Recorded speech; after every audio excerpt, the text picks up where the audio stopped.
오늘 오후 시간도 하나님의 은혜가 우리의 마음 가운데 함께 하시기를 주님의 이름으로 축복합니다.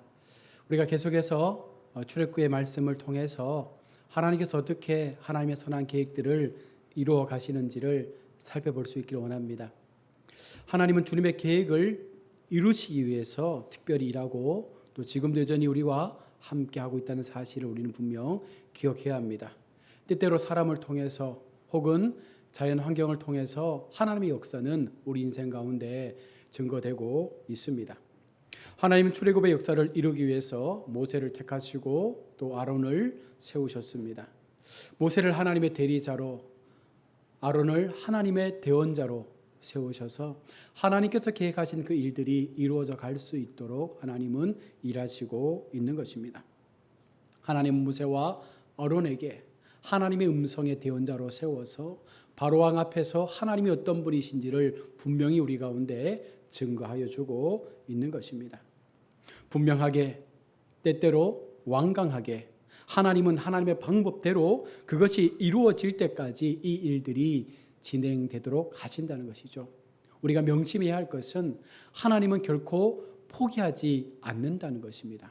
하나님 마음에 계획하고 이 땅을 향하여 이루어가실 하나님의 그 선한 역사가 우리 가운데 선포되어질 때에 반드시 이 일은 이루어진다라는 사실입니다. 오늘 본문에서도 5번째, 6번째, 7번째의 재앙이 기록되어져 있습니다. 지금까지의 재앙과 좀 다른 점이 있다는 것은 바로 이것들이 앞의 재앙들은 일시적으로 그들을 괴롭히는 그와 같은 수준의 재앙이었다면 오늘부터 나타나는 재앙들은요, 좀 더 그 재앙의 파워가 강하다라고 볼 수가 있습니다. 먼저 돌림병 같은 경우에는 모든 가축에 심한 타격을 입히게 됩니다. 더 나아가 이번 재앙은 애굽의 각종 우상 신들에 대한 직접적인 하나님의 심판이라고 볼 수가 있습니다. 3절입니다. 여호와의 손이 들에 있는 내 가축 곧 말과 나귀와 낙타와 소와 양에게 더하리니 심한 돌림병이 있을 것이며, 하나님은 그들 땅에 그들이 키우며 그것을 통하여 생활하고 있는 모든 가축들을 하나님께서 심판할 것임을 말씀을 합니다. 그런데 중요한 것은 이들에게 내려진 이 심판의 대상들이 결국은 애굽인들이 우상으로 섬겼던 하나의 형상이기도 하다는 것입니다. 말과 나귀와 낙타와 소와 양, 가축으로 쓰여졌지만 또 이면에 그들 속에 영적인 존재로 그들에게는 우상과 같은 형상을 하고 있었던 것입니다. 가축들은 각종 형태의 우상으로 형상화되어 있어 애굽인들에게 경배의 대상이 되었을 뿐만 아니라 우상 숭배 종교의 희생 제물로도 또한 사용되어지고 있었습니다. 또한 이 재앙은 하나님께서 모든 피조물의 생사 여탈권을 하나님께서 지고 있다라는 분명한 그 사실을 우리 가운데 보여주고 있는 것입니다. 먼저 3절의 말씀을 보십시오. 여호와의 손이 들에 있는 내 가축 곧 말과 나귀와 낙타와 소와 양에게 더하리니 심한 돌림병이 있을 것이요. 본문의 가축은 히브리어 마크네카라는 단어를 씁니다. 소유, 재산이라는 뜻을 가지고 있습니다. 가축이 주요 재산의 목록이 되었음을 말씀해 주고 있는 부분입니다. 이러한 가축의 떼죽음은 경제적 손실은 물론이고 여러 가지 많은 상황 속에서 애굽인들에게 어려움을 주게 됩니다.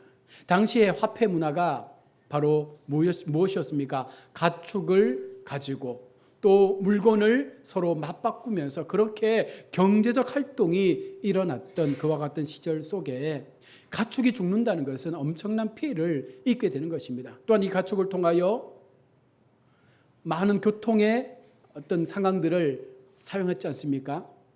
또한 이 가축을 통하여 농사를 짓는 도구로도 사용이 되어졌기 때문에 이와 같은 가축들이 이 땅 가운데에서 사라지게 될 때에 그들이 감당해야 될 피해는 너무나도 크다는 사실을 오늘 분명 성경은 우리 가운데 보여주고 있는 것입니다. 그러면서 4절에 하나님 뭐라 말씀하십니까? 여호와가 이스라엘 가축과 애굽의 가축을 구별하리니 이스라엘 자손에게 속한 것은 하나도 죽지 아니하리라 하셨더라. 이제 동일한 애굽 땅에 재앙이 임할 때에 하나님은 고센 땅에 거주하고 있는 이스라엘 백성들에게는 전혀 피해가 없도록 애굽인들에게만, 애굽인들이 거주하는 그 땅 안에서만 이와 같은 질병의 재앙이 일어나도록 하시겠다는 것입니다. 이것은 결국은요, 우리가 어떠한 상황 속에서 내가 어떠한 사람을 만나느냐, 다시 말해서 내가 어떠한 주인을 섬기느냐에 따라서 우리가 때때로 죽임을 당할 수가 있고 버려질 수도 있다는 것이죠. 과거 우리 조선사의 역사를 보면 어떻습니까? 잘못된 왕 군주 밑에 서게 되면 얼마나 많은 고통의 시간들을 경험합니까? 지금 애굽의 백성들은 바로왕 앞에서, 완악한 바로왕 앞에서 그의 삶을 맡겼기에 결국은 그 심판마저도 함께 감당하게 되는 처지에 놓이게 되는 것입니다. 심지어 가축들마저도 애굽 왕에게 속한 가축들은 모두가 죽게 된다는 것입니다. 또한 5절에서 여호와께서 기한을 정하여 이르시되 여호와가 내일 이 땅에 이 일을 행하리라. 하나님은 그들에게 내일이라는 시간과 기한을 정해 놓으셨습니다. 이것은 이 재앙의 사건들이 초자연적으로 일어나는 것이 아니라 바로 하나님의 주권과 계획 속에서 이루어진다라는 사실을 분명하게 경고하고 있는 말씀이기도 합니다. 6절입니다. 이튿날에 여호와께서 이 일을 행하시니 애굽의 모든 가축은 죽었으나 이스라엘 자손의 가축은 하나도 죽지 아니하니라. 힘과 생명을 주는 신으로 애굽에게 숭배받았던 황소를 비롯한 각종 가축들이 전염병으로 죽게 됩니다. 이것은 이미 그들이 신의 자격을 상실했다는 것을 분명하게 우리 가운데 보여주고 있는 반증입니다. 따라서 이는 피조물에 굴복하는 인간의 어리석음이 얼마나 안타깝고 미련한 것인지에 대해서도 경고하고 있는 말씀입니다. 다시 8절로 12절의 말씀을 보시면 여섯 번째 재앙 악성 종기에 대하여 말씀을 합니다. 본문에 등장하는 악성 종기는 히브리어로 쇠힌이라는 단어를 씁니다. 불에 탄다, 뜨거워진다, 끓는다의 뜻을 가진 샤한에서 유래된 말입니다. 어원에서 보여주는 것처럼 이 악성 종기는 피부에 나타나게 될 때에 붉은 부풀이 오르게 되고 심한 가려움증이 생기고 물집이 터지면서 급기야 몸 가운데 농이 생겨서 그 농이 터져서 흘러내리는 고통스러운 질병이라고 우리는 보고 있습니다.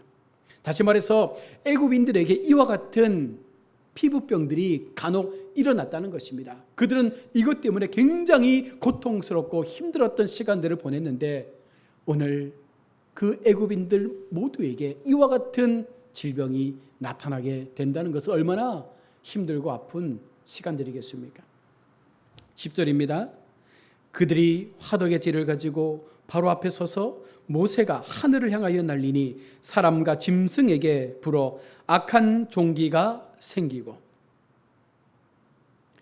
여섯 번째 재앙은요, 최초로 사람에게 임한 재앙이었습니다. 11절에 요술사들도 이 재앙을 피하지 못하고 그들에게도 악성 종기가 생겨나서 살려달라고 애원하는 그와 같은 요술사들의 모습도 오늘 본문은 기록하고 있습니다. 여러분, 하나님의 주권 앞에 우리가 온전함으로 순종하지 못했을 때에 반드시 하나님께서 어떻게 심판하여 주시는지를 분명 우리 가운데 경고하고 있습니다. 디모데후서 3장 9절에 그러나 그들이 더 나아가지 못할 것은 저 두 사람이 된 것과 같이 그들의 어리석음이 드러날 것임이라. 디모데후서 3장 9절의 이 말씀은요, 바로 안내와 야분내에 대한 그들의 불신에 대한 내용들을 말씀하면서 모세를 대적했을 때에 어떻게 되는지, 그들의 마음이 부패해지고 그들이 믿음을 저버림으로 하나님 앞에 나아갔을 때 어떻게 되는 것인지에 대하여 분명히 말씀하면서 오늘 우리에게도 동일하게 하나님 경고하시는 것이죠. 믿음을 가지고 신앙 안에 사는 것이 얼마나 큰 복이며 아울러 믿음을 저버리고 신앙 밖에서 사는 불순종의 삶을 사는 것이 얼마나 큰 죄악의 모습인지, 어떻게 그것이 우리 가운데 재앙으로 다가오게 되는지에 대하여 성경은 말씀을 하고 있는 것입니다. 그리고 12절의 말씀을 보십시오. 그러나 여호와께서 바로의 마음을 완악하게 하셨으므로 그들의 말을 듣지 아니하였으니 여호와께서 모세에게 말씀하신가 같았더라. 이 말씀에서 언뜻 보면 하나님께서 바로의 마음을 일부러 임의로 악하게 조종하고 있는 것처럼 그렇게 보여질 수 있습니다. 그래서 일부에서는요, 인간의 자유의지를 하나님께서 강압적으로 부정하게 만든 것으로 해석하기도 합니다. 그러나 이는 잘못된 해석입니다. 이것은 원래 선했던 바로의 마음을 하나님께서 악하게 만드셨다는 것이 아닙니다. 바로의 마음은 처음부터 악한 마음을 가지고 출발되어진 것입니다. 단지 폐역한 인간들이 하나님을 대항해서 자기 스스로의 마음을 완강하게 만들어 놓고 있는 것이죠. 우리가 세상에 나가서 복음을 증거해 보면 그런 상황을 많이 보게 됩니다. 선의를 가지고 하나님의 마음으로 복음을 전할 때 이에 얼마나 완강하게, 얼마나 완악하게 우리를 배척하고 하나님의 복음에 대하여 저주를 퍼붓는 사람들을 보게 된다는 것이죠. 즉 바로는 놀라운 하나님의 능력을 체험하는 동안 자신의 행동이 하나님 앞에 명백한 죄임을 인정해야 했음에도 불구하고 계속해서 순간순간 모면할 때만 그렇게 잘못을 인정하지, 그 상황이 바뀌어지면 또다시 하나님 앞에 그 완악한 마음을 드러내고 있는 것입니다. 원초적으로 주어진 그 악한 마음을 남용하면서 바로는요, 하나님 앞에 죄의 모습을 계속해서 증거하고 있는 것입니다. 따라서 하나님은 바로의 이러한 마음을 그대로 버려두어 전혀 간여치 않으셨는데, 여러분, 본절은 바로 이러한 하나님의 유기 상태를 말씀하고 있는 것입니다. 죄를 짓는 그 상태 그대로 두시는 것입니다. 더 강한 하나님의 능력의 심판을 통하여 철저하게 그를 깨트릴 때까지 하나님은 계속해서 두고 보는 것입니다. 9장 13절로 35절의 말씀입니다. 7번째 재앙, 우박의 재앙이 그 땅 가운데 임하게 됩니다. 우박은요, 춥다라는 뜻의 바라드에서 유래된 말처럼 돌처럼 단단한 얼음 알갱이를 가리키고 있는 말씀입니다. 본래 겨울과 이른봄 12월과 4월 사이에 종종 애굽 땅에 이와 같은 우박이 내리곤 했었는데요, 그래서 그것 때문에 곡물에 많은 피해를 입기도 했었습니다. 그러나 여기에 내린 우박은요, 유례 없는 우박입니다. 한 번도 경험해보지 못한 엄청난 우박이 애굽 땅 전역에 내림으로 모든 농작물과 가축들이 피해를 입게 되는 것입니다. 애굽의 역사 이래 전무후무한 우박이 그 땅 가운데 내렸음을 말하고 있습니다. 이때부터 우박은요, 성경에서 하나님의 형벌의 상징으로 나타나기도 했습니다. 본문에서 처음 나타났고요, 여호수아 10장 11절에서 아모리 족속의 5 왕들을 심판하실 때 우박이 등장하게 됩니다. 학개서 2장 17절과 또한 계시록 8장 7절에서도 불같은 우박이 떨어져 심판했음을 우리 가운데 분명히 말씀해 주고 있는 것입니다. 이제 9장 13절로 21절에 왜 하나님께서 애굽 땅에 이와 같은 재앙을 허락했는지에 대하여, 그 목적에 대하여 말씀을 합니다. 9장 13절입니다. 여호와께서 모세에게 이르시되 아침에 일찍 일어나 바로 앞에 서서 그에게 이르기를 히브리 사람의 하나님 여호와의 말씀에 내 백성을 보내라. 그들이 나를 섬길 것이니라. 하나님께서 바로 왕에게 요청하는 것이 무엇입니까? 내 백성을 내어놓아라. 여기에 우리는 중요한 포인트를 찾아야 합니다. 하나님은요, 여전히 지금 세상을 향하여, 세상의 바로 같은 그 왕들을 향하여 말씀합니다. 너희가 붙잡고 있는 내 백성을 내어놓아라. 무슨 말씀입니까? 하나님의 백성으로 택함을 받은 하나님의 사람들을 붙잡지 말고 악의 자리에 세워놓지 말고 하나님을 예배할 수 있는 자리로 너희가 내어놓으라는 것입니다. 이것이 지금 하나님께서 바로 왕에게 선포하고 있는 말씀입니다. 하나님의 시종일관 요구된 내 백성을 내어놓으라. 어쩌면 바로에게는 굉장히 두려운 메시지일 수도 있습니다. 사탄의 무서운 사슬에 얽매여 고통 중에 있는 당신의 백성을, 그러나 하나님은 끝까지 구속하셔서 끝까지 하나님의 백성을 삼으시기 위해서 그 마음을 보여주시는 하나님의 그 말씀의 선포, 우리는 분명 기억해야 하는 줄로 믿습니다. 또한 9장 14절의 말씀입니다. 내가 이번에는 모든 재앙을 너와 내 신하와 내 백성에게 내려 온 천하에 나와 같은 자가 없음을 내가 알게 하리라. 이 말씀은 하나님의 자기 계시의 말씀이죠. 모든 재앙을 바로의 마음에, 바로의 땅에, 바로의 모든 그 믿는 백성들 가운데 퍼부으신다는 것은 재앙의 혹독함으로 인해서 바로의 심령 골수마저도 고통 가운데 이 재앙을 받을 수밖에 없는 상황으로 하나님께서 몰고 가시겠다는 것입니다. 이와 같은 공포, 어떤 공포입니까? 어린아이가 두려움에 떨고 있는 그와 같은 엄청난 공포를 그들 가운데 보여주신다는 것이죠. 이 말씀은요, 하나님의 말씀에 거역한 백성이 당할 그 진노가 얼마나 큰 것인지에 대하여 우리 가운데 또한 말씀을 하고 있는 것입니다. 9장 15절과 16절의 말씀을 보십시오. 내가 손을 펴서 돌림병으로 너와 내 백성을 쳤더라면 내가 세상에서 끊어졌을 것이나 내가 너를 세웠음은 나의 능력을 내게 보이고 내 이름이 온 천하에 전파하게 하려 하였습니다. 이것이 바로 하나님께서 자신을 계시한 목적이죠. 하나님의 마음, 하나님의 이름이 이제 그들 가운데 드러날 수 있도록. 애굽인들은 하나님을 몰랐습니다. 하나님을 단순한 하나의 신으로 그렇게 생각했습니다. 이방의 노예 백성들이 섬기는 그 신, 하찮은 신, 그러나 그 하찮은 신이 얼마나 위대하고 얼마나 강하고 얼마나 능한지를 그들 가운데 계시하여 주시는 그 목적으로 오늘 하나님은 그 땅의 재앙을 선포하고 있는 것입니다. 이런 의미에서 이 10가지 재앙은요, 여호와께서 오직 주님임을 우리 가운데 보여주시는, 열방 가운데 오직 하나님 한 분만이 우리의 유일한 하나님이심을 보여주시는 말씀이기도 합니다.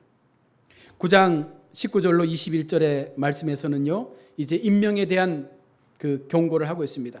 하나님께서는 삶과 죽음의 여부를 순종과 불순종 사이에 두고 있는 것이죠. 누가 죽습니까? 누가 살 수 있습니까? 얼마나 순종하고 얼마나 말씀 앞에 우리의 마음이 견고해질 수 있느냐. 바로 이것이 삶과 죽음의 경계에 놓이는 것입니다. 21절에 여호와의 말씀을 마음에 두지 아니하는 사람은 그의 종들과 가축들을 들에 그대로 두었더라. 애굽인들에게도 이방인들에게도 하나님은요, 살 길을 열어 주었습니다. 바로의 신하 중에 20절, 여호와의 말씀을 두려워하는 자들은요, 그 종들을, 가축들을 집으로 피하여 드리게 했습니다. 그러나 하나님의 말씀으로 듣지 못하는 사람들은요, 오히려 그냥 들에 내버려 둔 것입니다. 23절에 모세가 하늘을 향하여 지팡이를 들매 여호와께서 우레소리와 우박을 보내시고 불을 내려 땅에 달리게 하시니라. 여호와께서 우박을 애굽 땅에 내리시매. 여기 등장하는 우레소리는요, 히브리어 콜로트라는 단어인데요, 문자적 해석은 소리들이라는 의미입니다. 이것은 하나님의 소리를 말하는 것으로 하나님의 심판의 소리가 애굽 땅에 울려 퍼지는 것입니다. 우박과 함께 우레소리를 통하여 이것이 하나님의 소리다, 이것이 하나님의 심판이다, 이것이 하나님의 음성이다, 너희가 듣고 얼마나 이것이 무서운 것인지를 보라는 것입니다. 내성은 인간에게 심판의 경고와 공포를 주는 그와 같은 표현으로서 인간의 연약함을 다시 한번 그들 가운데 고백할 수밖에 없는 그런 상황을 만들어 놓는 것이죠. 과거의 어른들 논에서 일할 때 갑자기 마른 하늘에 날벼락 치면 뭐라고 말씀했습니까?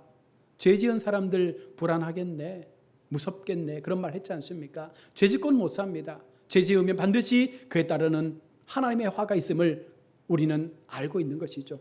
지금 그 땅에 그와 같은 무서운 공포가 펼쳐지는 것입니다. 불을 내려 땅을 달리게 하였다. 이 표현은 번갯불이 단순히 공중에서 그냥 섬광을 비추는 것이 아니라 그 번갯불이 땅 가운데 내려져서 땅이 갈라지고 땅에 화염이 솟는 그와 같은 엄청난 번개의 공포가 나타나게 되는 것입니다. 땅 위에서도 비교적 오랫동안 그 불이 유지되면서 많은 사람들 눈에 그와 같은 모습들이 보여지게 된 것입니다. 그로 인해서 화재가 일어나기도 하고 많은 피해를 입게 된 것이죠. 또한 9장 24절에 불덩이를 말씀하고 있습니다. 우박이 내림과 불덩이가 우박에 섞여 내림이 심히 맹렬하니, 우박처럼 격렬함과 초자연적인 현상을 하나님은요 철저하게 상황적으로 묘사해서 오늘 우리 가운데 보여주시는 것입니다. 하나님의 심판이 임할 때 어떻게 되겠느냐, 하나님의 심판이 이 땅 가운데 임할 때에 어떤 모습으로 우리가 그와 같은 심판을 받아야 되겠느냐. 여러분, 오늘을 사는 우리, 그 애굽 땅에 임했던 그 심판을 바라보면서 과연 우리가 얼마나 하나님 앞에 은혜로 사는지를 알아야 한다는 것이죠. 마지막 심판 앞에 어쩌면 이보다 더 큰 재앙이 이 땅 가운데 임할 수 있다는 것입니다. 9장 26절의 말씀입니다. 이스라엘 자손들이 있는 그곳 고센 땅에는 우박이 없었더라. 25절까지 하나님은요 강렬하고도 거칠게 그 땅에 임한 그 놀라운 하나님의 재앙의 모습들을 생생하게 보여주시다가 26절에 그러나 고센 땅, 하나님의 백성들이 있는 그 땅에는 이 재앙이 임하지 않았더라. 여러분, 이것이 은혜라는 것입니다. 애굽 땅에 임한 이 재앙, 초자연적인 이와 같은 재앙이 바로 여호와의 재앙이라는 사실을 분명하게 선을 그어 보여주는 것이죠. 예고된 시간에 정확하게 애굽 땅에만 임한 재앙입니다. 예고된 범위 안에서 국한되어 그 땅 가운데 이 재앙이 임했습니다. 예고된 형태로 자연법칙을 초월하여 나타났는데, 여러분, 이스라엘 백성이 거주하는 고센 땅에는 이와 같은 재앙이 없었다라는 것입니다. 그리고 9장 27절에 바로가 고백합니다. 바로가 사람을 보내어 모세와 아론을 불러 그들에게 이르되 이번은 내가 범죄하였노라. 여호와는 의로우시고 나와 나의 백성은 악하도다. 여러분, 이 말씀에서 바로가 얼마나 완악한 마음을 갖고 있는지를 볼 수 있죠. 이번은 내가 범죄하였노라. 이번은, 지금 이 상황은 내가 범죄해서 이런 재앙을 받았다. 그러면 달리 말해서 이전까지는 나는 아무런 죄도 짓지 않았다라고 하는 그의 어처구니 없는 자기 변호를 볼 수가 있는 것이죠.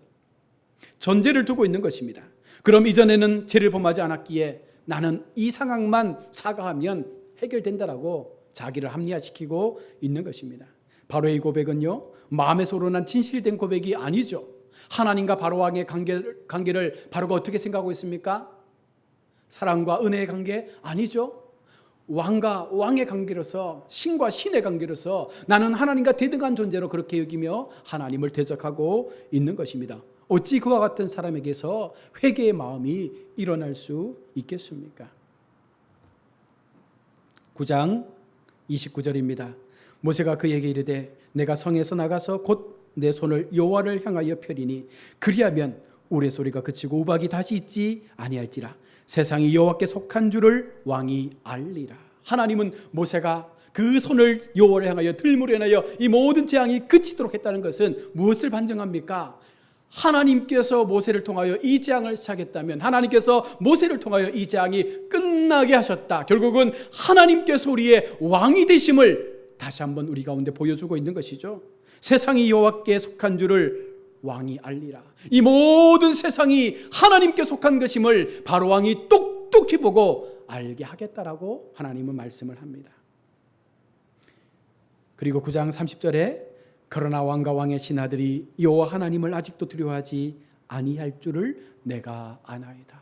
모세가 그와 같은 하나님의 마음을 이제는 깨닫게 된 것입니다. 완악한 인간들의 마음 가운데 용서가 들어가고 화해가 들어가고 은혜가 들어가도 철저하게 그들의 마음이 악으로 채워져 있을 때 도저히 그 마음이 풀려지지 않는다는 것입니다. 이제서야 모세가 하나님의 마음을 조금은 알게 된 것입니다. 하나님에 대한 진정한 두려움은요, 그분의 계명에 순종하는 것으로 여러분 입증해 주는 것입니다. 어느 누구도 그 믿음을 이야기할 때에 얼마나 순종할 수 있느냐, 얼마나 말씀 앞에 그 마음을 전적으로 드릴 수 있느냐, 이것이 바로 우리에게 필요한 것이죠. 그러면 우리에게서 고백되는 것이 무엇입니까? 하나님이 온 인류의 왕이십니다. 세상이 여호와인 줄을 우리가 알게 되는 것입니다. 말씀을 맺습니다. 하나님께서 이렇게 재앙을 통하여 애굽 땅의 모든 곡식과 농작물들과 또 가축들의 피해를 주고 또 사람에게까지 피해를 주며 하나님의 하나님 되심을 보여주셨을 때에 이 모든 것은요 그냥 이루어진 것이 아니라 9장 35절을 보십시오. 바로의 마음을 완악하여 이스라엘 자손을 내보내지 아니하였으니 여호와께서 모세에게 말씀하신 것 같았더라. 하나님께서 말씀하신 그 모든 것들대로 이루어져 가고 있음을 한 번 더 말씀하는 것이죠. 여러분, 이 땅에 존재하고 계획되어지는 모든 것들이 하나님의 주권 속에 이루어진다는 사실을 기억하시고, 어쩌면 우리도 하나님 앞에 내가 하나님의 백성으로 살았기에, 하나님의 백성으로 살아왔기에 그 재앙 가운데에서 보호를 받은 것이라는 사실을 기억하면서 남은 인생도 또 새로운 한 주간도 정말 주님 앞에 그 믿음으로 그 말씀의 역사를 우리가 순종하며 끝까지 나아갈 수 있을 때, 여러분, 우리가 하나님의 자녀다운 삶의 모습으로 바로 세상을 향한 하나님의 선한 계획의 도구로 우리가 사용되어지게 될 줄로 믿습니다. 이 마음 가슴에 품고 또 한 주가 믿음으로 온전히 걸어가시는 우리 모두가 될 수 있기를 주님의 이름으로 축복합니다. 아멘.